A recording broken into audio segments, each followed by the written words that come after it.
very privileged to introduce Suzan to our group. Suzan Hart is known for her breakthrough strategies that help entrepreneurs, leaders, and business professionals overcome fear, navigate change, and develop the mindset to respond and innovate when faced with change, conflict, and crisis. The Mindset Mastery Mentor, Suzan is also an author, inspirational speaker, and master trainer. With over 15 years of experience leading and developing teams, Suzan has delivered training in leadership, development, diversity, equity, and inclusion, crisis and change management. 5 words that best describe Suzan are integrity, health, freedom, leadership, and community. Her core message is the first person we must lead is ourselves. Suzan knows what it takes to help her clients develop an unstoppable mindset. She's created 7 mastery principles to equip individuals and teams with the tools to reset their thinking. Her goal is to help you develop the emotional intelligence, habits, and communication skills needed to create massive results. Suzan is committed to building a team culture where collaboration is encouraged. She believes that our differences and unique gifts makes teams stronger, and our mindset and character are catalysts that ignite skills, shift attitudes, and build relationships.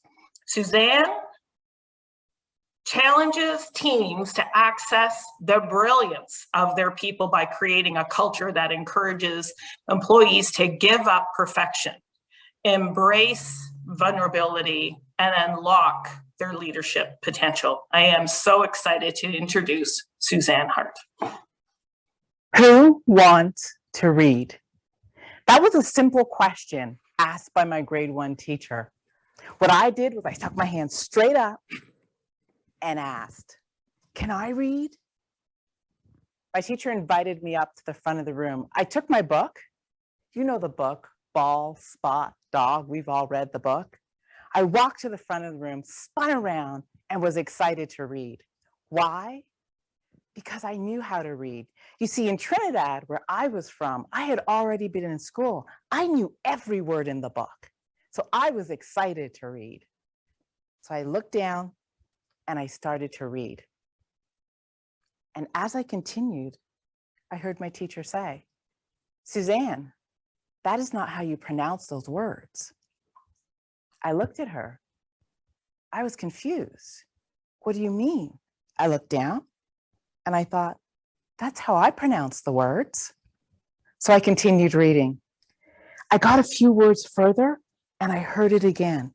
"Suzan, that is not how you pronounce the words." Now I'm confused. That is how I pronounce the words. I don't know what to do. Now I want to go sit down, but she hasn't asked me. So I start reading again. And I hear it again. "Suzan, that is not how you pronounce the words." Now my heart is racing and I can feel it. You know that feeling where you know the tears are just right at the brim of your eyes? I don't want to cry in front of everybody. But then I hear it. The snickers, the laughter, the whispers, and the teardrops. I'm so embarrassed. That was my experience in grade 1. That single experience had a little girl decide 3 things about herself. 1, maybe I'm not as smart as I thought I was. 2, is I'm alone. I am all by myself. And 3, different. I am different, and different is definitely not safe. From that day on, I, Suzan, decided I will never, ever speak in front of a room of people again. I became the little girl that even if I didn't understand what was going on, I would never raise my hand in class. I went through high school, college, university, never asking a question. I chose my courses by whether or not I had to do a presentation. I navigated it. And finally, when I got to work, I would say no to opportunities that came my way if it required me to speak out in public. I strive for perfection because I knew that if I was perfect, I could never be embarrassed like that again. I would try things, and if I got uncomfortable, I would say yes. And then if it got too hard, I would quit. You see, although I was highly successful in my career, I knew I was living small. How many of you out there have big dreams, have big desires, but you know that you're living small? You see, that was 30 years of my life, hiding behind some words, shy. Now look at me. Do I actually look shy to you? But shy became my shield. Shy became the thing I hid behind so I would never have to risk getting too uncomfortable. But then I went on a journey and I decided to step into entrepreneurship. Wow, boy, did things change. It's not a place for a shy person. It's not a place for someone who wants to hide out. So I slowly started taking small risks, but only the risk I knew I could win at. One day I was on this conference call and this gentleman heard me speaking. His name was Jimmy. And after I finished, and Jimmy found me a few days later, and he said, Suzanne, you need to speak. I looked at him and I laughed. Me? No, I don't do that. But he said, you need to speak. You see, what Jimmy saw in me was he saw my brilliance. He saw something special about me, but I was too afraid to look. I was too afraid to take responsibility for what was brilliant and special about me. But Jimmy kept pushing. And then one day he came to my city, Toronto, that's where I was living then. And he was opening an event. And I thought, wow, Jimmy is here. He's flown across the country. I get to mentor at his feet. And then the thought struck me, I wonder who's going to be opening his room. Guess what? I was opening his room. Me, Suzanne. When Jimmy asked me, I wanted to say no, but I couldn't. He had flown across the country on his own dime to train us and pour into us. How could I tell him no? That night I went home, no sleep. That morning I got up, went to the event, dry mouth, heart pounding, took my spot at the front of the room, said what I was supposed to say. It was all about 5 minutes in front of a room of 40 people. To this day, I actually don't remember what I said. When I walked to the back of the room and Jimmy greeted me, he said, you were brilliant. You were excellent. And he encouraged me to keep moving. And I got to tell you, that day changed my future. You see, Jimmy did see something in me. And that was the first time I had the courage to claim it. So welcome to the pursuit of excellence. That's the talk today. We're going to talk about the secret of breaking the bias. Now, first, I want to thank every one of you for taking some time to invest in your success. I want to thank you for showing up. I want to thank you for being willing to pour into yourself. I also want to thank the Leeds and Grenville Small Business Women's Center for just leading the way today and creating an exceptional International Women's Day celebration. Now, as I continue to talk to you today, I'm going to ask you for one thing. I'm going to ask you to light up the chat. Let them know how excited you are to be here. So when you have a win from something I say, put it in the chat. When you have a takeaway from something I say, put it in the chat. When something moves you, put it in the chat. Because we want to hear from you. I want to feel like you're in the room with me today. And if you can see me, just wave at me and say, hello, Suzanne. Let me see you. Oh, I see some waves. Thank you. All right. So who's this conversation for? This conversation, especially for you, if you're a woman and you know you have a big dream. This conversation is for you. If you are doing well, but you know that there's a next level for you to get to. This conversation is for you if you've been stuck in a box that's become too small and you're ready to step outside the box. This conversation was designed especially for you. If you're a woman entrepreneur and you know you have a product, you have a service, you have an idea that you need to bring to the market. Now, let's talk about what we're going to cover today, what we're going to get into. One is we're going to talk about what exactly gives bias power. You know, as I was preparing this talk, I was like, this is such a great question. What is it that gives bias power? Because it doesn't have power on its own. So we're going to be diving into that today. We're going to talk about how biases impacts our ability to advance and how it impacts our success. And then we're going to talk about how you and I break through bias, how we become the example as women entrepreneurs. Why is this important? Because the world is waiting. The world is waiting for you and me to put our unique gifts into the marketplace. The world is waiting for our ideas. And the world is waiting for women to take on leadership. That's why this is important. So let's dive into the first question. But before we do so, I want to just look at what is bias? How is it defined? Now, when I went to Oxford's Learner's Dictionary, it said it's a strong feeling in favor or against one group of people. Or when you take one side or another of an argument. But this is the interesting thing. It's not based on fair judgment.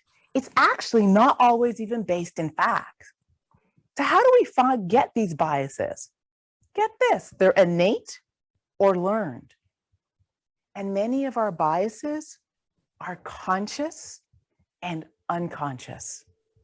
I want to dive into that today. It's innate and learned, and it's conscious and unconscious. Did you know that biases are actually passed on?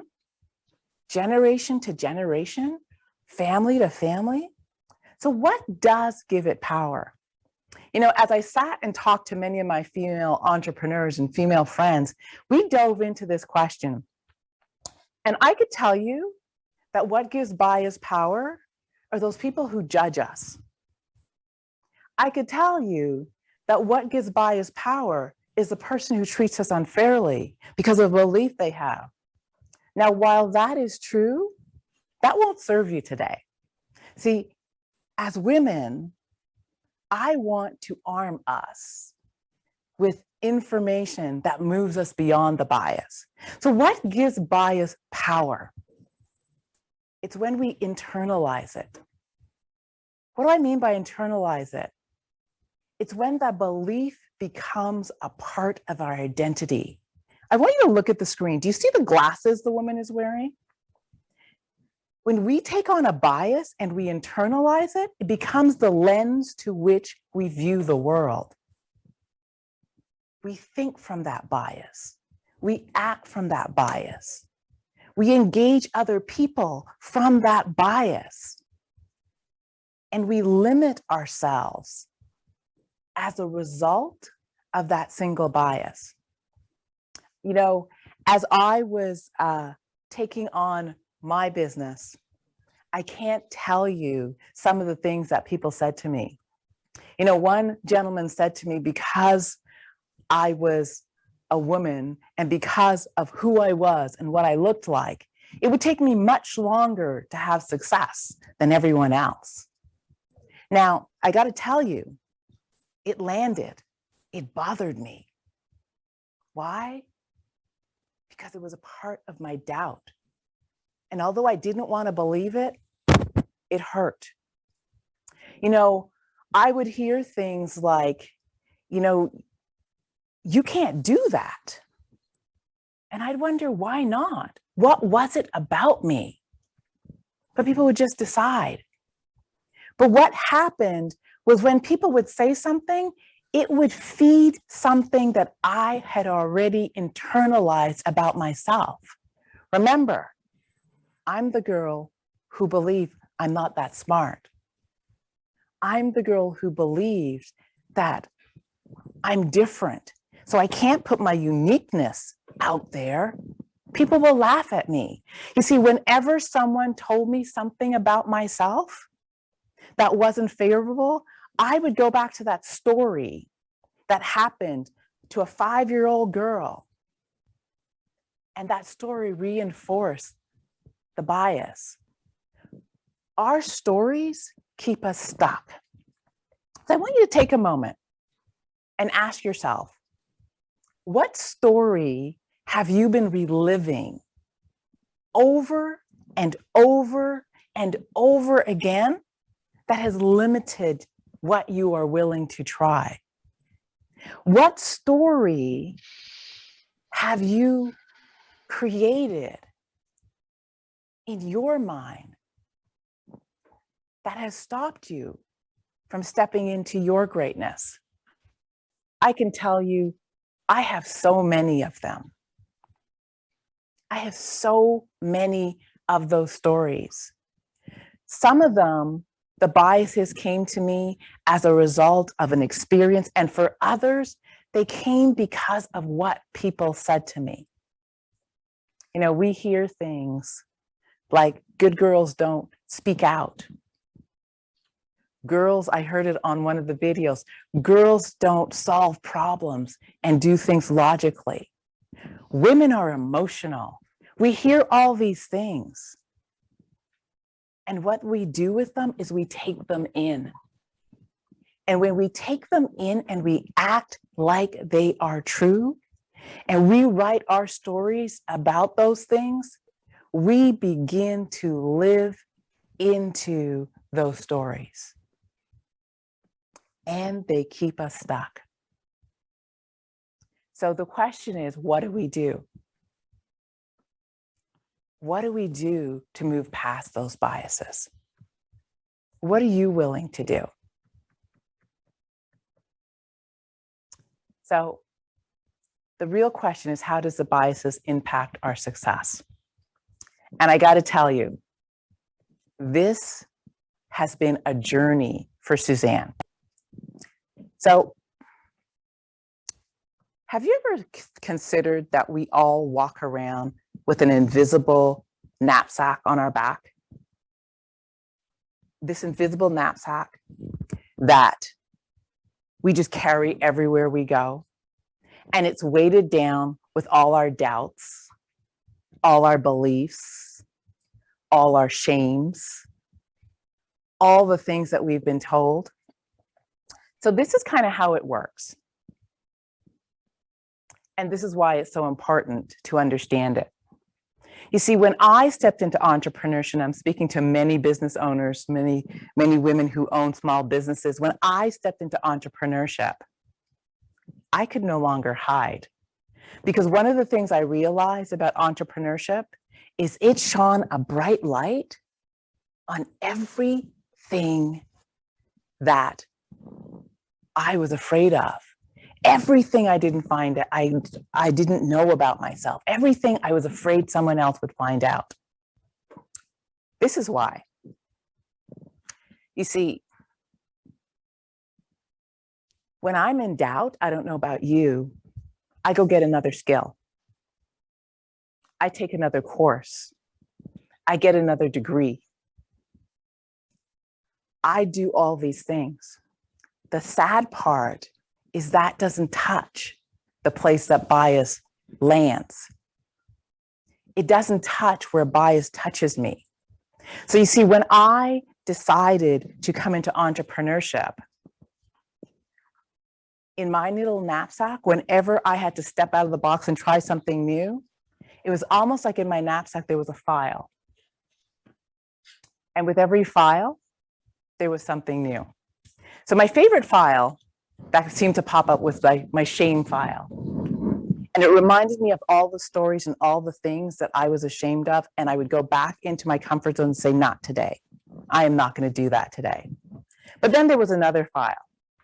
This is the most debilitating file of all. There was the blame file. This was my ability to blame everybody that ever had a bias against me for my inability to do something. I blamed people who said negative things about me. I blamed people who doubted me. I blamed everybody. But this was the interesting thing. And I want you to get how blame actually works so that you can stop this one thing. You see, shame is secrets. So when I pulled out my shame file, I had secrets that I didn't want people to find out about me. I had doubts I didn't want people to find out to me. So I'd go back to where it's comfortable and say, I'm not going to try that today. I actually didn't want to do it in the first place. Anybody ever use that excuse? I was good at that. The blame file, however, the blame file was really about me waiting for other people to decide something different about me. Think about it for a moment. I spent 30 years upset at my grade 1 teacher because she had a bias against me, and I blamed her for never wanting to speak in public. 30 years wasted. Every time I pulled out the blame file and said, I'm not doing that. But then there was this one. In my knapsack, failure file. This was every time I failed. This represented every time I didn't get it right. Because you see, when you step into bias, what happens is that your combat for it is perfection. So I was either perfect or I failed. And failure was debilitating because I didn't understand that the road to success is paved with failure. I didn't understand that the road to better is failing, picking something up and keeping it moving. So I would walk around with my invisible knapsack and just keep moving, pretending it's not there. But when I'm in business, it kept me small. It kept me having excuses as to why I wouldn't try something new. But then I realized something. I want to take you back to another incident that happened in my life, because I want to show you kind of how beliefs and biases work. So after my teacher embarrassed me, and I got bullied, I got beat up, I got all those things that happened. But then one day, I stepped onto the track. And when I stepped onto the track that day, something magical happened. I beat out everybody in the school. I was a girl, and I beat everybody. And you see, what I learned that day was if you are good enough, if you are fast enough, if you got the best grades and the best that people you're suddenly in the crowd. The biases kind of go away. People want to be part of the group. So what did I do? I started a new whole thing to deal with the bias. I decided that I had to prove my worth, prove my right to sit at the table, prove my right to have a seat in the boardroom, prove my right to have a business. Isn't that what we do? Is we prove our worth over and over and over again. And what it has us doing is comparing and competing and comparing and competing. I got so good at this, it was exhausting. I compared and competed and compared and competed because I figured if I was just good enough, if I was smart enough, if I had enough accolades after my name, if I had the house, if I had the car, that possibly the biases would go away because I could prove that I belonged. What I realized was that didn't work either, because it was exhausting. And you see, every time I had to prove, there was something else I had to prove. And every time I got to another level, there was something else I had to prove. Why? Because when I internalized the bias, although I had a seat at the table, there was a part of me that wondered if people believed I should be there. And when people said things to me, it would feed my bias that I had internalized. It would feed my belief. And I would wonder, do I have a right to be here? Do they believe I should sit at this table? Do they believe me as a woman? Do they believe me as a Black woman? It was a constant reel playing in my head. So I want to give us a moment to reflect on this. So what I'm going to invite you all to do is we're going to put you into breakout rooms for a few minutes. And what I want you to do as you share with the women who are listening is to ask yourself, what bias might you have internalized? How is it showing up in your business? How is it showing up in your life? And how might it be stopping you from stepping into your greatness? Then we're going to talk about how you break through it.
So welcome back. Welcome back. So if you heard something just amazing in the breakout rooms, light up the chat and let us know. Put it in the chat. So how many of you are ready to find out how to break through the bias? Show of hands, put something in the chat, let me know, let me see you. I see a few of you, come on. Awesome, thank you so much. All right, so we're going to talk a little bit about how do you break through the bias. This is basically deciding to know that you got that knapsack on your back. But I got to tell you something, it's probably always going to be there. Now, I tend to put mine down, but every now and then I end up picking it back up. So I'm not saying that our biases are totally going to disappear. I'm not saying my biases, the biases that I have that frame how I look at the world, they don't fully go away. And I'm not saying that the biases that I experience from the world are going to fully stop. However, just by knowing that we're carrying all this stuff is the first step. So let's go begin to break it down. So how do you break through your bias? Well, the first thing is you got to begin to look at your conditioning. You got to begin to look at how you see the world. So let's talk a little bit about that. So, you know, when I first decided that this was important to do, I had to really take a very close look in the mirror. And I had to begin to understand how exactly I see the world. I had to begin to be willing to look at my conditioning. So I want to break it down. And what exactly is your conditioning and how do you begin to do this? You got to pursue something very different. I like to call it pursue excellence. You see, competition and comparison is comparing you to someone else. Now imagine that. I might be comparing myself to someone's beginning and feeling really good about myself. I might be comparing myself to someone's middle and feeling not so bad. And I might be comparing myself to someone's ending, which is what we commonly do, and then I don't feel good about my capacity, my ability to do things. But there's something really different when you pursue excellence. Because excellence is to make your best better. Your best today, better tomorrow. I like to call it innovation. It's the same reason we have iPhone. What iPhone are we at? 10, 12, 13? They just make it a little better. But what happens is it stays relevant. It stays advancing. It keeps growing. I want you to become the Apple innovation in your life. Make your best better. So how does this work? You take on self-leadership rather than competition. You see, I truly believe the first person I lead is Suzan, The first person I must inspire is Suzan. The first person I must believe in is Suzan. So let's begin to look at how do you make this happen. So I want to dive into how our conditioning actually works. I wanted to dive into, the saying that you can't teach a dog new tricks. Well, yes, you can. So I want you to look at the fact that when something in our life happens, it creates a thought. And that thought creates a new reality. Now, what happens is that reality is often from our past. So it isn't actually reality, it's our history. So we're going to talk about how do you get past that. The first thing you got to be willing to do is take 100% responsibility for designing your life. What does that actually mean? I want you to look into the future and ask yourself this question. Who am I required to become to hold the vision I have for my business and hold the vision I have for my life?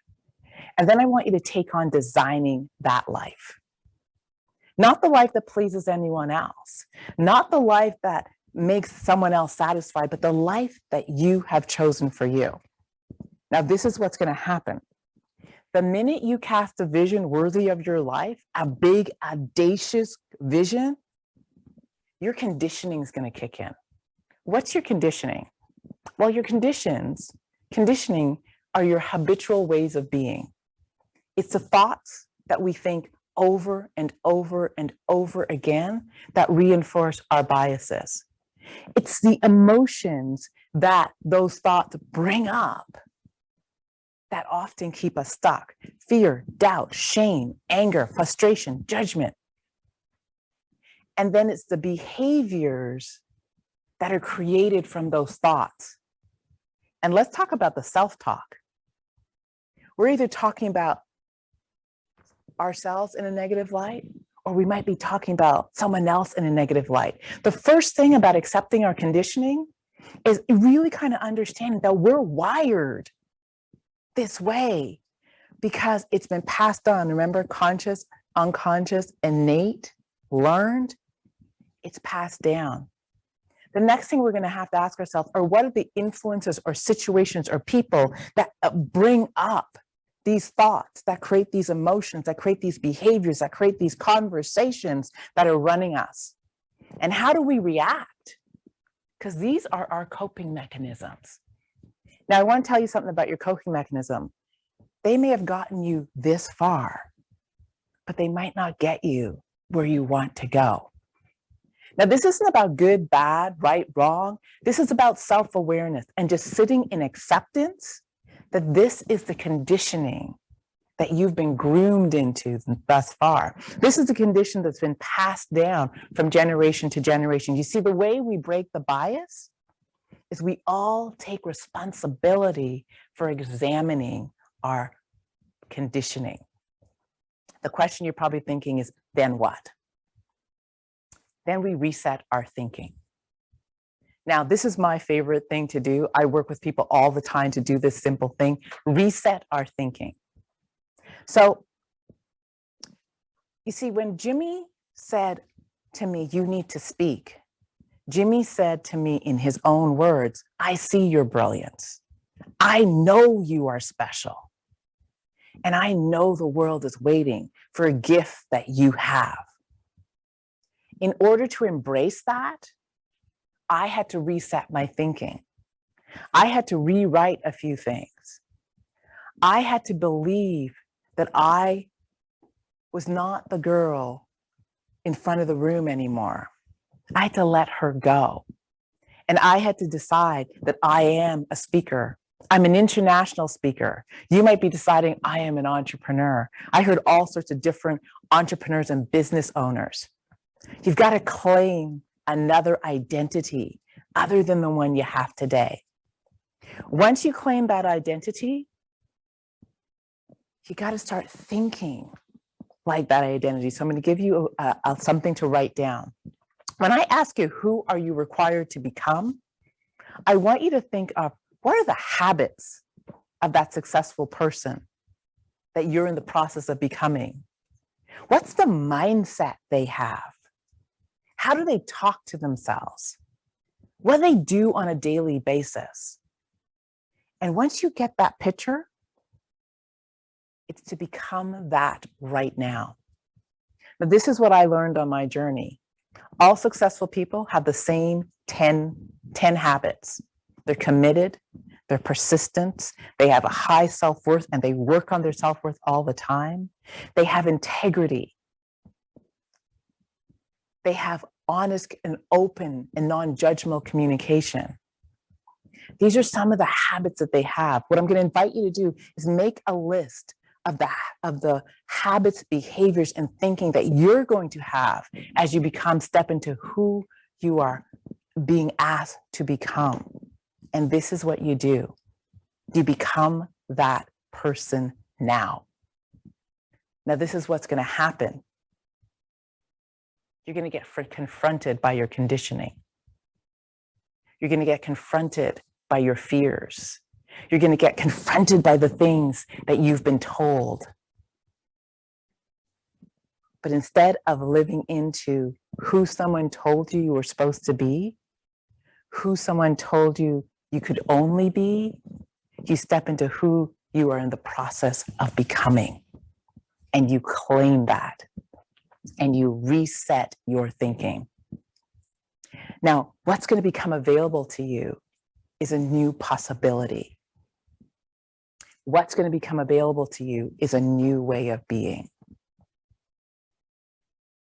Why is this important? Because we are in a time, I believe, where women are being asked to rise. We are in a time where leadership is required. How do we break the bias? One is we accept our own conditioning. We accept who we are and we move into who we're committed to becoming. And then we do something very unique. We step into forgiveness. Now, forgiveness is forgiving myself, you forgiving yourself for who you might have been. Not as great as maybe you're called to be. And you forgive others for what they have done and who they have been for you. This is an interesting thing. You see, when I decided that I was becoming someone different and I was going to give up bias, it required that I gave up shame. It was required that I gave up blame. It required that I gave up judgment. It required that I gave up anger. And I stepped fully into acceptance.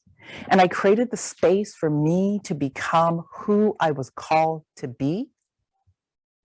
And I created the space for others to become who they were called to be. I stepped into this place of love my neighbor as myself. I know it sounds cliche. It's not.